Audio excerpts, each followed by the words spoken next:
Legal. Nós vimos na aula passada a importância de nós entendermos princípios. Nós vimos logo no início que Deus, Ele chama o homem para participar de um relacionamento. E toda vez que Deus chega, Ele chama, Ele invoca. Ele mesmo saúda o homem com honra. Porque o homem foi criado para ser um ser honroso. Deus então Ele chama e Ele espera de nós, como um ser que é ensinável pelo próprio Espírito Santo, a entendermos o princípio da honra. E nós vimos a importância de nós entendermos que nós devemos invocar o nome do Senhor, saudando pelo nome, expondo-nos de nós mesmos. Isso quer dizer que eu me coloco em posição de humildade, eu me coloco na presença dEle como um ser ensinável, eu me ofereço como Abel se ofereceu, dando de si mesmo, é a sua própria vida, que é a sua adoração, gente. E como líderes de música, nós precisamos entender isso. Essa segunda aula, nós vamos falar sobre a glória da presença de Deus. Porque a frase, a presença de Deus, é uma frase usada por muitos como símbolo de adoração. Eu senti a presença de Deus. A presença de Deus se manifestou. Nossa, a presença de Deus estava tão forte. Não sei se você já ouviu isso. A presença de Deus estava tão forte. Isso tudo quer dizer é que nós devemos ter no nosso coração a consciência de que é desejo de Deus habitar com o homem. É desejo de Deus habitar com um povo que Ele fez para si. E quando Deus faz um povo para si, Ele mesmo se achega para o povo. Deus não é aquele líder que vai ficar sentado no trono, esperando com que você regue o pé dele e lixe as suas unhas. Não, Deus é tão tremendo que Ele tem prazer em estar com você. E Ele sabe disso, que como um líder do seu povo, Ele vai até o seu povo. Aí já vai um princípio de liderança para você. Ele vai até o seu povo. Ele não espera que o povo venha até Ele. Ele inicia o processo e depois desse início, aí sim Ele espera uma resposta. Sabe por quê? Porque tudo que Deus fala, quando Deus Ele pronuncia uma palavra da Aver, quando ele fala de forma tão inteligível, Ele fala de forma tão compreensível, que a única coisa que Ele pode esperar de você é uma resposta. Ele fala de forma tão clara no teu espírito, que aqueles que têm ouvidos, ouçam o que o Espírito Santo tem para dizer. Aqueles que têm o ouvido treinado, ouçam o que Deus quer dizer. Ouçam e respondam. Ouçam e respondam. Gente, que privilégio que nós temos de responder a Deus. Que privilégio que nós temos de dia após dia de ouvirmos a voz do seu Espírito e respondermos a Deus. E é isso que nos motiva a cantar, é isso que nos motiva a dar, é isso que nos motiva a adorar, é isso que nos motiva a louvar, é isso que nos motiva cada dia a acordar de manhã. É nós sabemos que Deus ele quer se manifestar para a gente. E Deus Ele vai usando figuras para nos mostrar a plenitude de todo o seu plano. Então nós podemos ver essa realidade de que Deus quer habitar conosco, no desejo de Deus habitar com os homens, em 5 figuras. A primeira é o jardim, e eu quero que você abra lá comigo em Gênesis capítulo 2.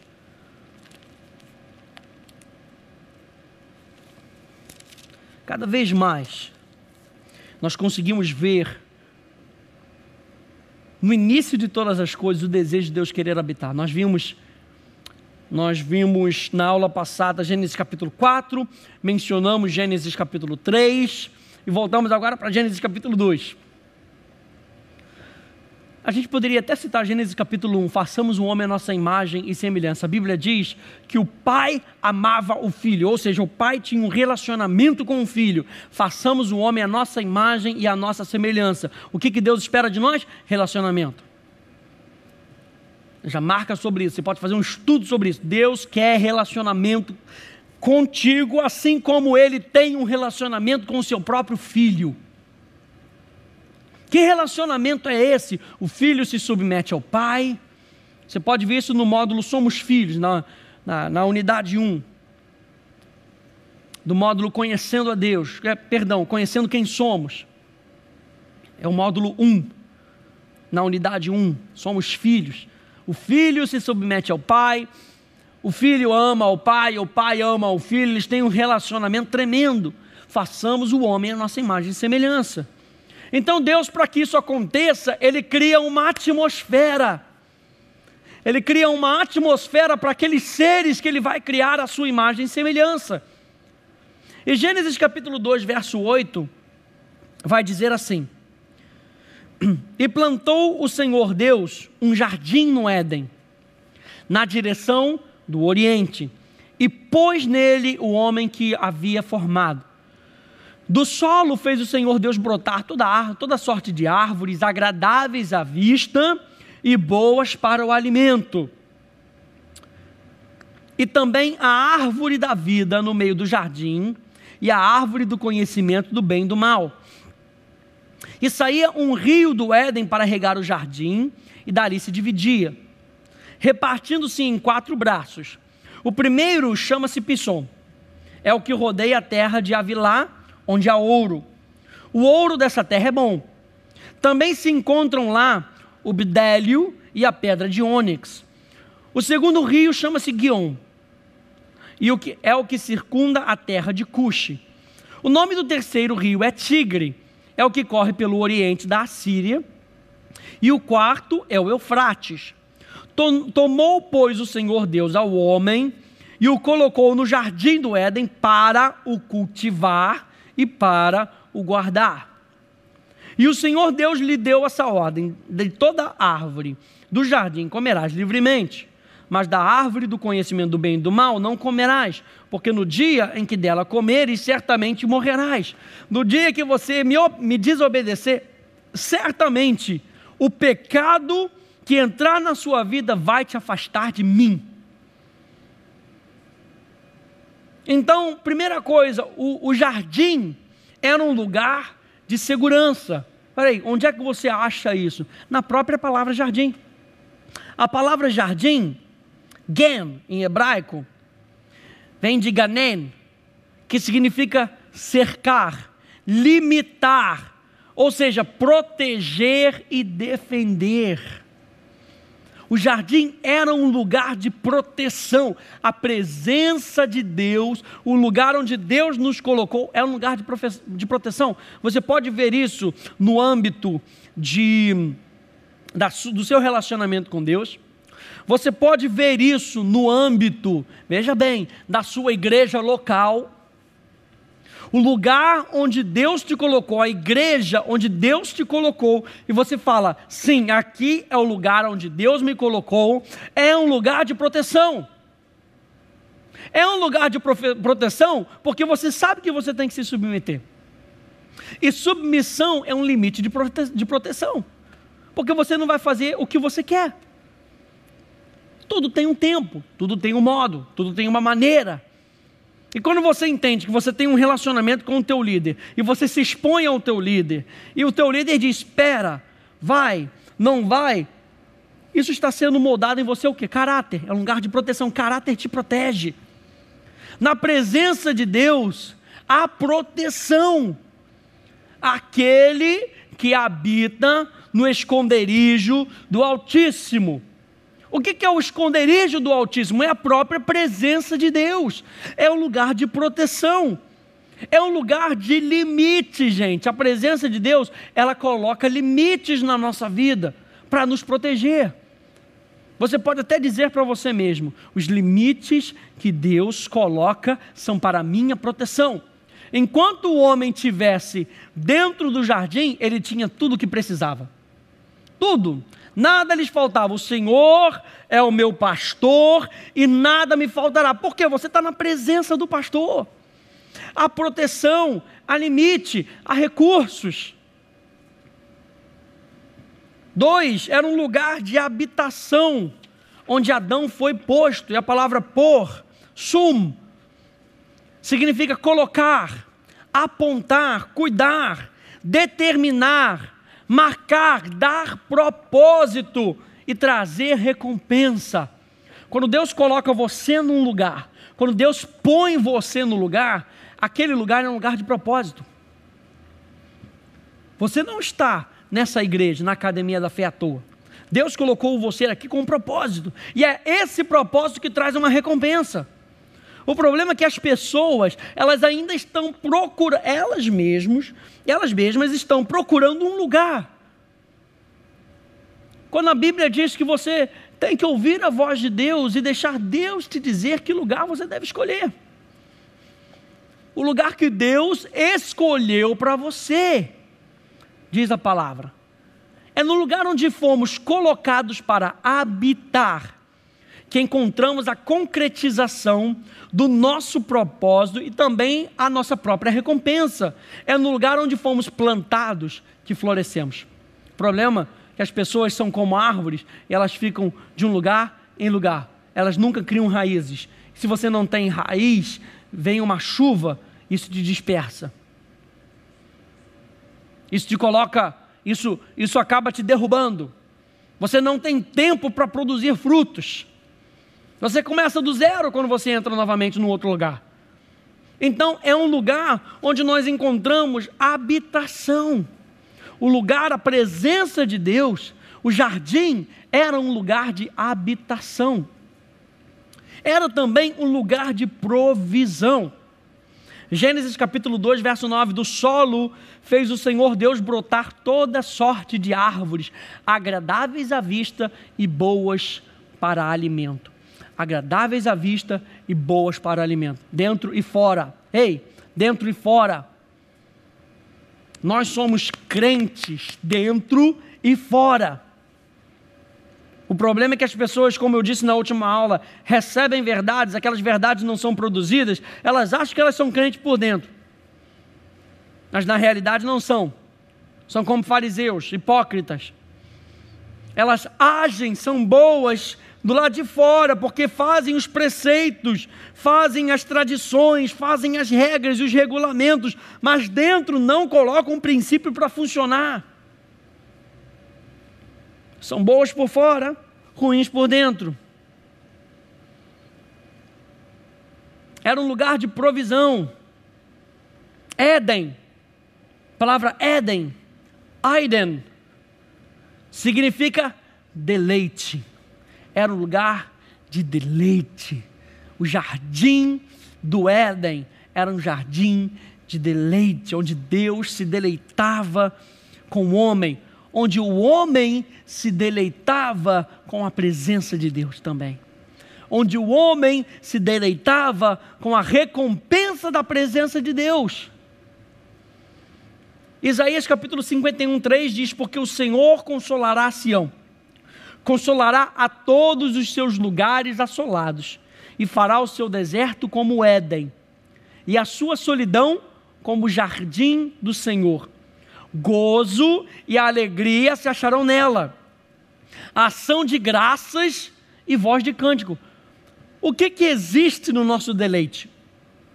Nós falamos na aula passada que o nosso invocar ao Senhor, que por fim traria proclamação, anúncio. Quando há deleite, gente, olha só o que a Bíblia diz: quando há deleite na nossa vida, gozo e alegria se acharão nela. O que é gozo e alegria, gente? São expressões. As pessoas, às vezes, elas internalizam tanto e elas são tão tímidas, que as pessoas não conseguem ver que existe gozo e alegria na vida delas. Se elas não conseguem ver gozo e alegria na vida delas, o que elas imaginam? Se esse camarada pertence a Deus e a vida dele é tão opaca, por que eu serviria a Deus? Minha vida está uma miséria. Eu quero que minha vida seja alegre, mas eu olho para esse camarada, para essa mulher, e não tem gozo nem alegria, o que eu vou ver? O que vai acontecer com a minha vida? Eu perdi a esperança. Veja, gozo e alegria se acharão nela. Gozo e alegria é fruto do Espírito. A alegria é fruto do Espírito, é a expressão de celebração do amor de Deus. Então a alegria tem que ser vista na tua vida. Ação de graças. Sabe o que é ação de graça? Ação de graças faz parte da cultura do reino de Deus. Ação de graças, deixa eu te dizer, faz parte da educação do reino de Deus.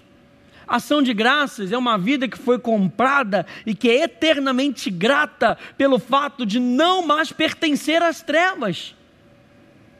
Porque você foi comprado por um preço. Ação de graças é você agir como uma pessoa grata. Você já ouviu a expressão persona non grata? O que é a persona non grata? Persona non grata é aquela que você faz algo por ela e ela não responde com gratidão para você. É um ingrato. Deus não tem prazer em ingratos. Algumas pessoas, veja bem, algumas pessoas podem receber do benefício pela misericórdia de Deus, mas são aquelas que têm ações de graças que marcam o coração de Deus.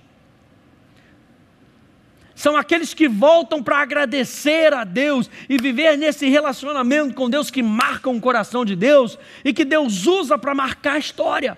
Você só consegue marcar a história quando você marca o coração de Deus com ações de graça. E é o princípio do deleite de Deus, gente, é um princípio do deleite de Deus que produz em nós gozo e alegria e ações de graças e voz de cântico. Quer viver na presença de Deus? Essa tem que ser a manifestação. Desculpa se você não gosta disso, mas essa é a manifestação. Lembra que nós falamos que nós temos que viver de forma que agrade a Ele. O que diz a palavra? Gozo e alegria se acharão nela, ação de graças e voz de cântico. Não gosto de cantar. Então, desculpa, você não está aqui naqueles que são achados no jardim do Senhor. Porque a presença de Deus, gente, cria isso em nós. Voz de cântico é símbolo de testemunho para as nações.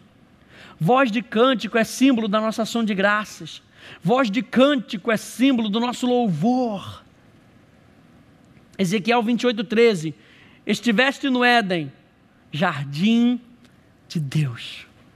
Veja bem, o homem foi colocado no jardim para o cultivar e o guardar, certo? Mas o jardim era de Deus. Tudo aquilo que Deus te dá para você, é para você cultivar. E o que é para você cultivar? Você vê isso no chamado homem: multiplicar, frutificar. Ou seja, para que aquilo gere resultado. 2, é para você guardar. Não é para você cultivar e sair e não fazer mais nada. Você tem que guardar, você tem que preparar, você tem que nutrir, você tem que proteger. Uma planta, se você deixar, uma pessoa que trabalha com planta, ele sabe disso. Não é só plantar a planta num buraquinho, fazer um buraquinho na terra, cavar um pouquinho, jogar um pouquinho de terra por cima da raiz e deixar lá. Você tem que jogar água. Você tem que cuidar. Você tem que dar nutrição, você tem que dar carinho. E no relacionamento com Deus, isso fala muito alto, gente. É o jardim do Éden, é lugar de provisão, é lugar de deleite. É um lugar de harmonia relacional. Gênesis 2:18, disse mais o Senhor Deus: não é bom que o homem esteja só, far-lhe-ei uma auxiliadora que lhe seja idônea. O jardim do Éden é um lugar de relacionamento. Nós estamos falando aqui que isso aqui pode ser tanto com relação à presença de Deus quanto para a igreja local. Isso aqui está muito forte no meu coração de dizer isso para vocês. As pessoas que não sabem se relacionar com outras não conseguem experimentar de forma plena a presença de Deus. Porque o jardim onde o homem foi colocado, ele foi colocado para ter um relacionamento com Deus e ele foi colocado para ter um relacionamento com outras pessoas, para influenciar outras pessoas. É um lugar de companheirismo. Gênesis 3:8, quando ouviram a voz do Senhor Deus que andava no jardim pela viração do dia, ou seja, eles ouviram a voz de Deus. Deus falava com eles. Quando Deus fala, gente, preste atenção, porque Ele quer ser ouvido. Deus, Ele falava, mas Ele também andava. Ou seja, Ele estava vindo ao encontro do homem, era um lugar específico. Ele não vinha em qualquer lugar. Era um lugar específico, isso fala de santidade. O jardim do Éden era um lugar de santidade. Para muitos, santidade são regras que proíbem. Para nós, santidade é a nossa liberdade para sermos e fazermos o que está no coração de Deus. Lembra que eu falei que era um lugar de proteção? Santidade é um lugar de liberdade, porque nós estamos dentro do limite da proteção de Deus. Levíticos 26:12: andarei entre vós e serei o vosso Deus, e vós sereis o meu povo. É um lugar de liberdade. Isso quer dizer que o jardim era também um santuário, um templo, um lugar sagrado onde Deus e os homens se encontravam. Era localizado para o leste, e o leste é símbolo da glória de Deus. Os templos antigos, todos eles ficavam virados para o leste. O jardim era também um lugar elevado. Ezequiel 28:13-14. Estavas no Éden, jardim de Deus, de todas as pedras preciosas te cobrias: o sárdio, o topázio, o diamante, o berilo, o ônix, a jaspe, a safira, o carbúnculo e a esmeralda. De ouro se te fizeram os engastes e os ornamentos. No dia em que foste criado, foram eles preparados. Tu eras querubim da guarda ungido, e te estabeleci, permanecias no monte santo de Deus. Onde é que estava o Éden? No monte santo de Deus. Era um lugar elevado. Santidade, gente, olha só que liberdade maravilhosa. Santidade te eleva. Essa posição de santidade te eleva. O jardim do Éden era um lugar de deleite, mas ele era posicionado no monte santo de Deus. Era um lugar elevado. Hey, quem poderá ficar na presença de Deus? Salmos. Obrigado, Senhor. Salmos. Capítulo 24. Ao Senhor pertence a terra e tudo que nela se contém, o mundo e os que nele habitam. Fundou-a ele sobre os mares e sobre as correntes a estabeleceu. Quem subirá ao monte do Senhor? Quem há de permanecer no seu santo lugar? O que é limpo de mãos e puro de coração. Continue lendo depois. Já pleiteei o meu causo. O monte santo de Deus, o jardim do Éden, estava numa posição de santidade. Era um lugar de santidade, onde as pessoas que habitam nele são pessoas santas. Era um lugar elevado.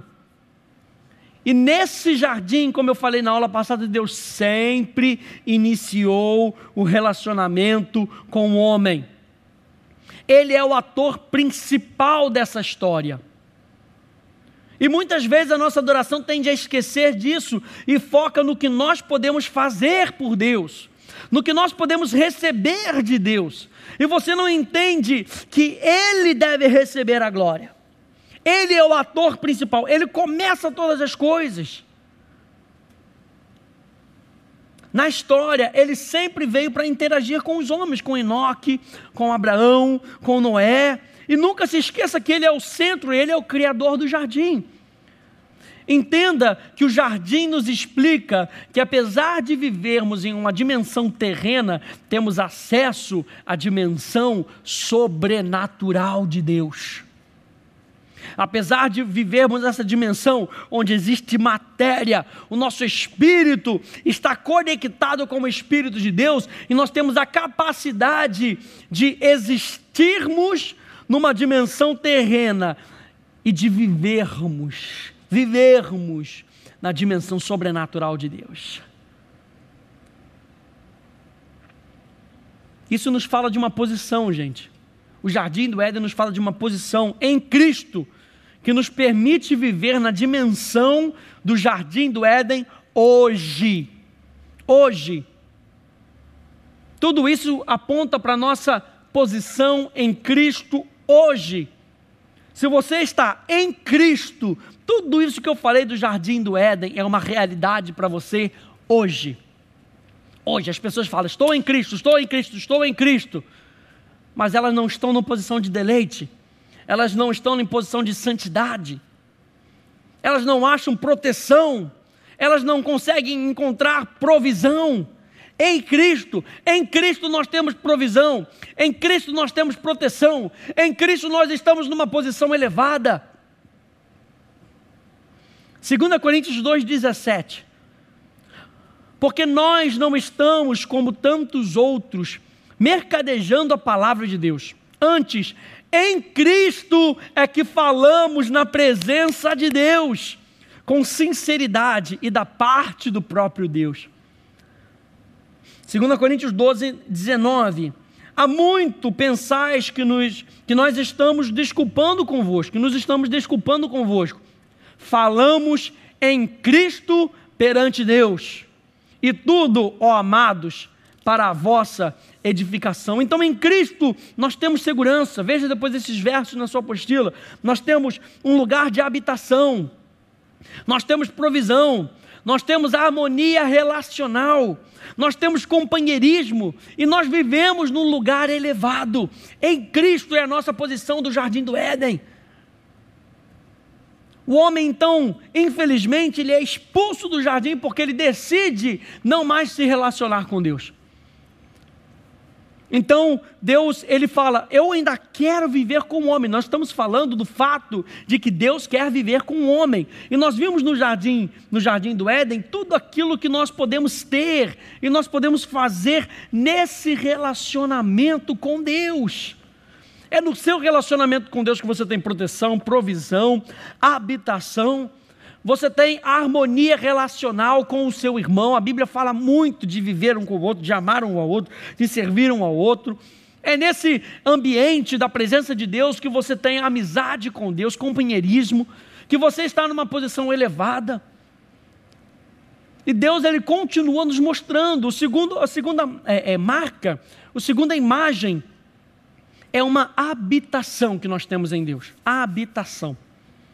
E nós vamos ver isso lá em Êxodo. Deus continua querendo habitar com o homem. É claro, sempre no seu princípio.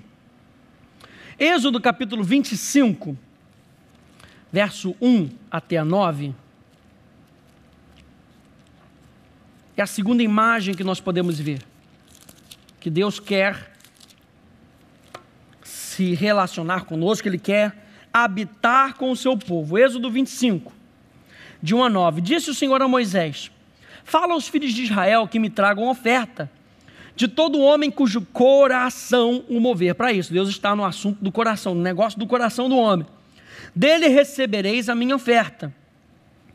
Essa é a oferta que dele recebereis: ouro e prata e bronze e estofa azul e púrpura e carmesim e linho fino e pelos de cabra e peles de carneiro, tintas de vermelho e peles finas e madeira de acácia, azeites para a luz, especiarias para o óleo de unção e para o incenso aromático, pedras de ônix e pedras de engaste, para a estola sacerdotal e para o peitoral. E me farão um santuário, para que eu possa habitar no meio deles. Lembra que o Jardim do Éden era um santuário, era um lugar santo. O que é um santuário? Era um lugar santo. O Jardim do Éden estava num lugar elevado, no Monte Santo do Senhor, era um santuário. Agora, Deus fala o seguinte, agora eu quero mostrar para vocês como é que era o Jardim do Éden. Então, eu quero habitar entre vocês. Só que vocês agora são um povo pecaminoso. Vocês têm a essência do pecado. Então criem para mim, a primeira coisa que Deus pede para criar para ele é um santuário, um lugar santo. Porque Deus é santo, Ele não pode habitar com coisas que não são santas. Então Ele pede um santuário. No início da fundação de Israel como uma nação, porque eles haviam sido libertos do Egito e estavam no deserto, né? Você sabe disso. Deus estabelece a parte fundamental para a identidade deles. O que era? A sua presença. E a presença de Deus era tão importante, a foto de Moisés dizer: o quê? Me mandar sem a tua presença? Eu estou derrotado. Porque é na tua presença que eu tenho provisão. É na tua presença que eu tenho proteção. Se a tua presença for, não me manda. Por favor, não me manda. E gente, é isso que nos faz diferentes de outras pessoas. Você pode olhar para você e você achar que você é o bambambam. Você, por você mesmo, não é diferente da pessoa que está lá no mundo, presa nas trevas. O que te faz diferente das outras pessoas? A presença de Deus em você. Você foi liberto porque você permanece. E você continua liberto, veja bem, porque você permanece. João capítulo 8, verso 31, diz que os discípulos são aqueles que permanecem. E por permanecerem, eles conhecem a verdade que os liberta. Não é só por conhecer a verdade. Porque tem muita gente que conhece a verdade, mas não permanece na verdade. Isso fala de ação. Conhecer a verdade demanda ação na nossa vida. O que nos faz diferentes das outras nações, das outras pessoas? A presença de Deus. O que fazia a diferença em Israel? É que eles tinham a presença de Deus. E eles eram um povo que estavam em migração sempre. E a presença de Deus estava com eles. Nas suas migrações, quando Deus se levanta, Ele espera com que você se levante junto com Ele.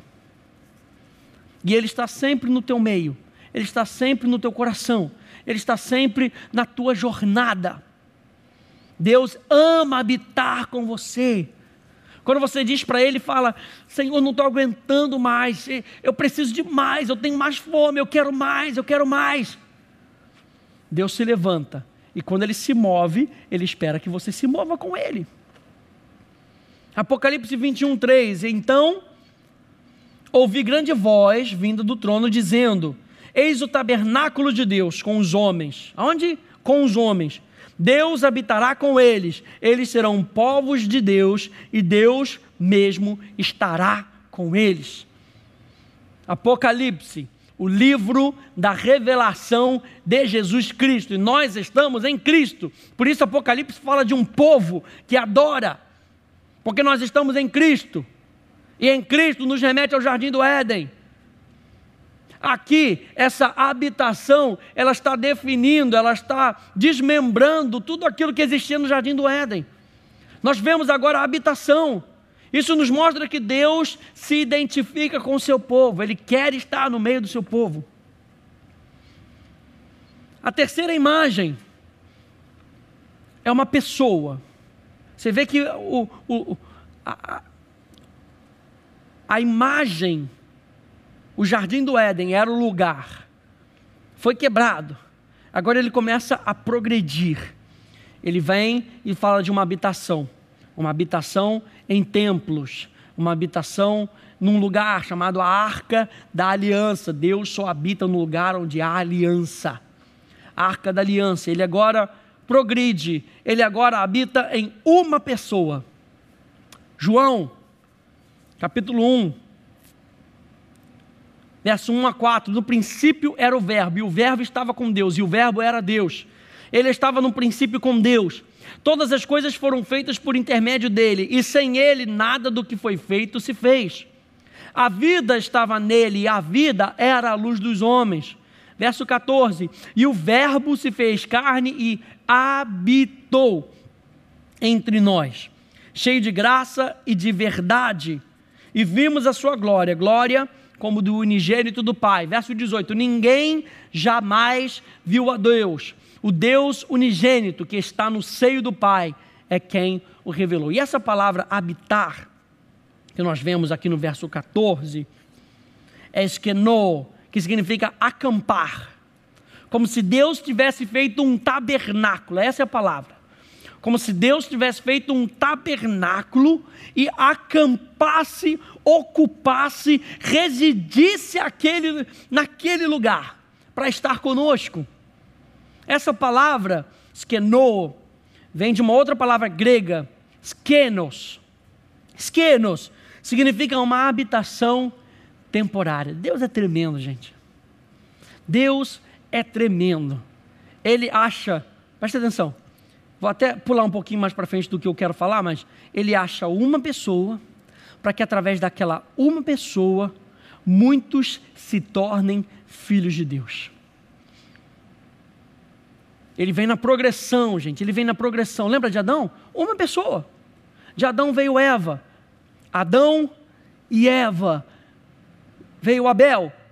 Veio Caim, começou a multiplicação. A habitação, primeiro, Deus criou um lugar santo. Deus criou o jardim, o lugar de Deus, o jardim de Deus. Depois ele cria uma pessoa. Nesse caso aqui, skenos significa uma habitação temporária, um tabernáculo, que é uma referência ao corpo humano, aqui usada em referência ao corpo de Jesus. Jesus como a pessoa. O primeiro Adão e o outro Adão.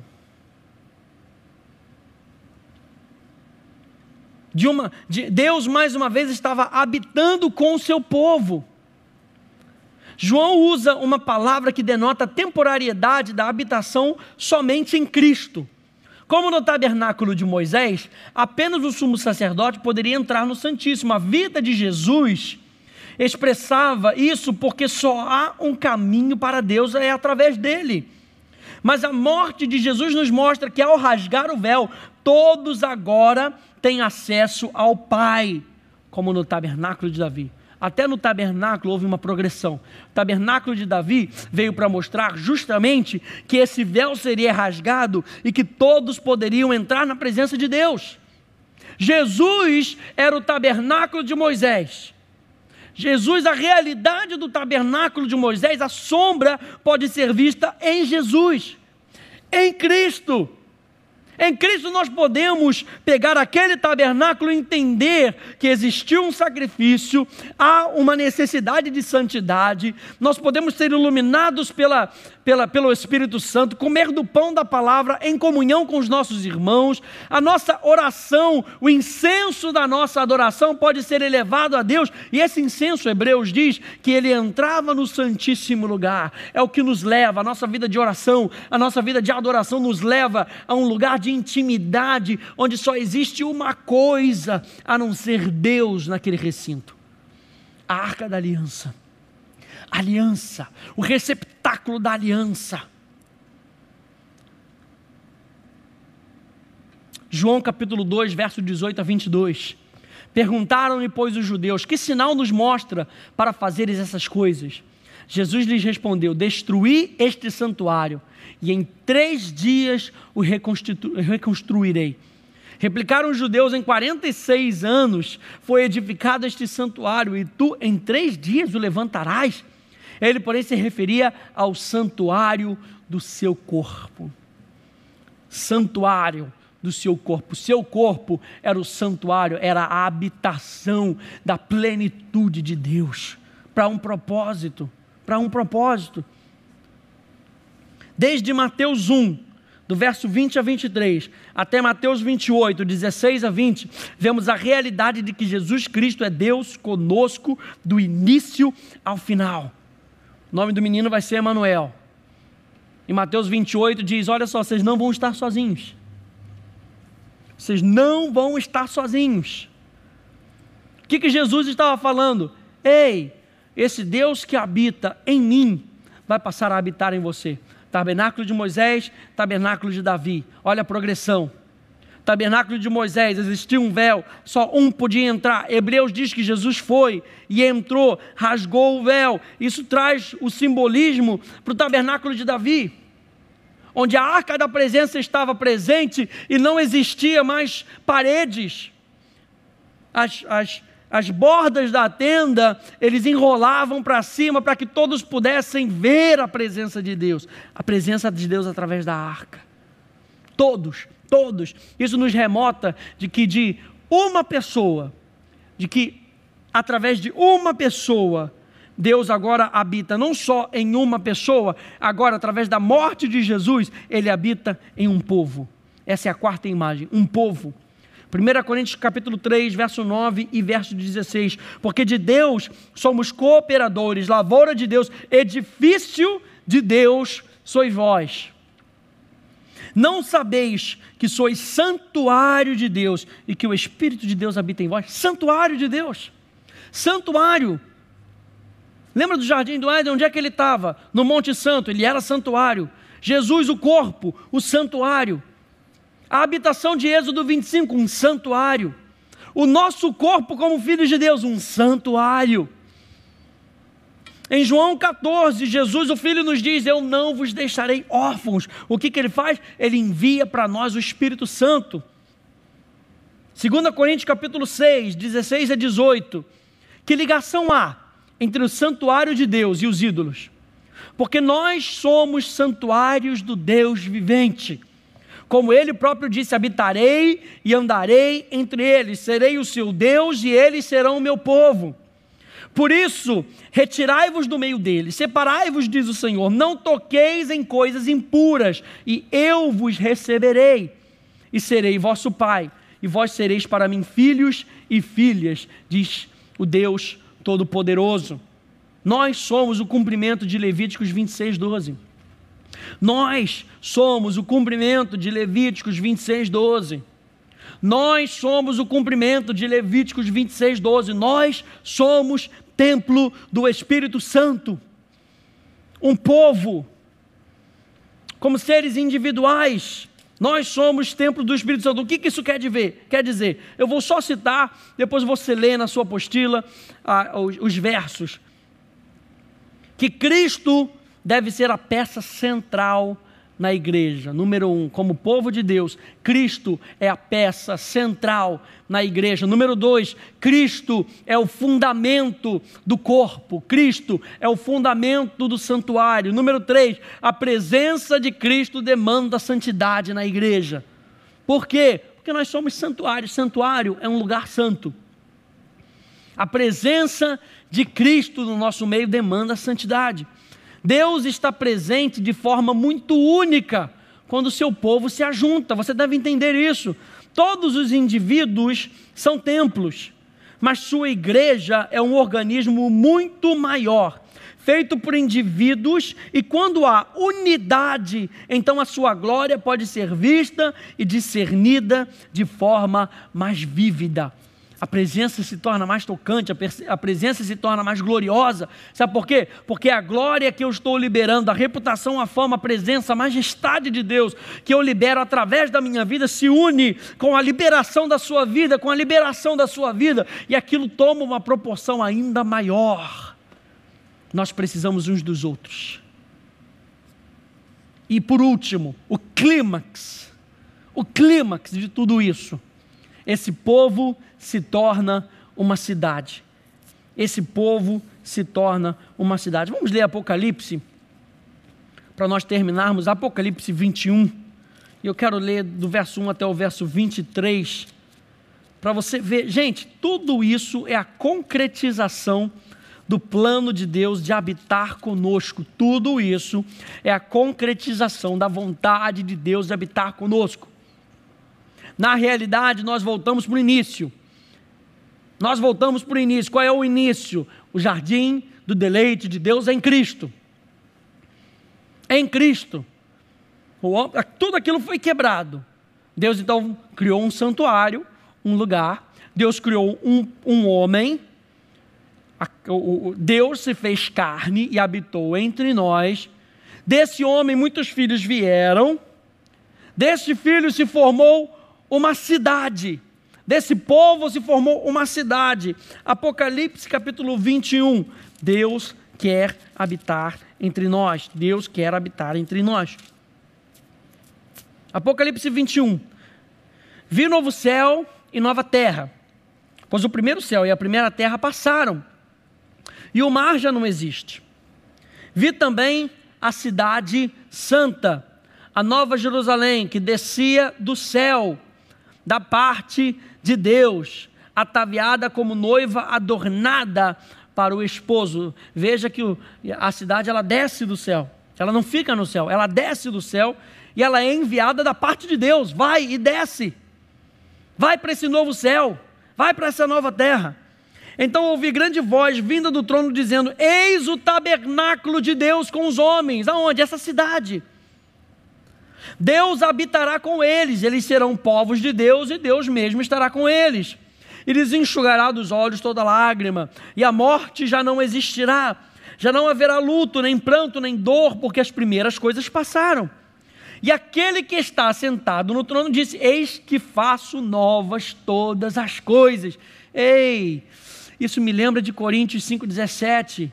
2 Coríntios 5,17. Olha só. Aleluia. É a revelação de Jesus Cristo na nossa vida. 2 Coríntios 5,17. E assim, se alguém está em Cristo, é nova criatura. As coisas antigas já passaram, eis que se fizeram novas. Apocalipse é a revelação de quem Cristo é e da sua igreja hoje em vida. Eis que faço novas todas as coisas. E acrescentou: escreve, porque essas palavras são fiéis e verdadeiras. Disse-me ainda: tudo está feito. Eu sou o Alfa e o Ômega, o princípio e o fim. Eu, a quem tem sede, darei de graça da fonte da água viva. O vencedor herdará todas essas coisas, e eu lhe serei Deus, e ele me será filho. Filho, primeira imagem. Quando, porém, aos covardes, aos incrédulos, aos abomináveis, aos assassinos, aos impuros, aos feiticeiros, aos idólatras e a todos os mentirosos, a parte que lhes cabe será no lago que arde em fogo, com fogo e enxofre, a saber, a segunda morte. Então veio um dos 7 anjos, que tem as 7 taças cheias dos últimos 7 flagelos, e falou comigo, dizendo: vem, mostrar-te-ei a noiva. Número 2, nós somos filhos, nós somos noiva, a esposa do Cordeiro. E me transportou em espírito até uma grande e elevada montanha, e me mostrou a santa cidade. Número 3, nós somos filhos, nós somos noiva, nós somos templo, nós somos santuário, nós somos essa cidade que descia do céu da parte de Deus, a qual tem a glória de Deus. Essa cidade é você e sou eu, gente. Nós somos essa cidade, a qual tem a glória de Deus. O seu fulgor era semelhante a uma pedra preciosíssima, como pedra de jaspe cristalina. Tinha grande e alta muralha, 12 portas, e junto às portas 12 anjos, e sobre elas nomes inscritos, que são os nomes das 12 tribos dos filhos de Israel. 3 portas se achavam a leste, 3 ao norte, 3 ao sul e 3 ao oeste. A muralha da cidade tinha 12 fundamentos, e estavam sobre estes os 12 nomes dos 12 apóstolos do Cordeiro. Aquele que falava comigo tinha por medida uma vara de ouro para medir a cidade, as suas portas e a sua muralha.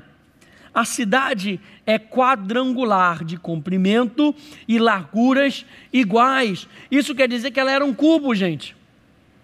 Era uma representação do Santíssimo Lugar.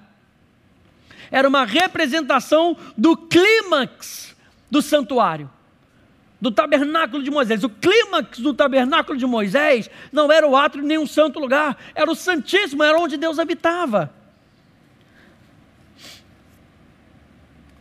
A cidade é quadrangular de comprimento e larguras iguais, e media a cidade com a vara até 12.000 estádios. O seu comprimento, largura e altura são iguais.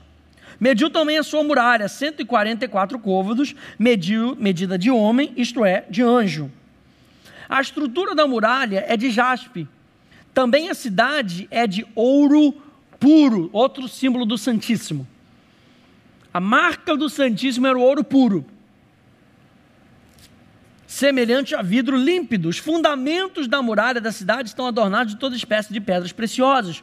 O primeiro fundamento é o jaspe, o segundo da safira, o terceiro da calcedônia, o quarto da esmeralda, o quinto do sardônio, o sexto do sárdio, o sétimo do crisólito, o oitavo do berilo, o nono do topázio, o 10º do crisópraso, o 11º do jacinto e o 12º de ametista. As 12 portas são 12 pérolas, e cada uma dessas portas de uma só pérola.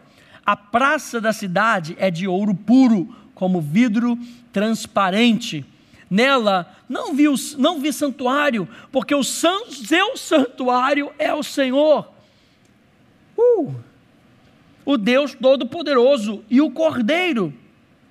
A cidade não precisa nem do sol, nem de lua, para lhe darem claridade, pois a glória de Deus a iluminou, e o Cordeiro é a sua lâmpada. Símbolo, gente, justamente do jardim. Do jardim. A cidade por inteiro está aberta para o povo de Deus.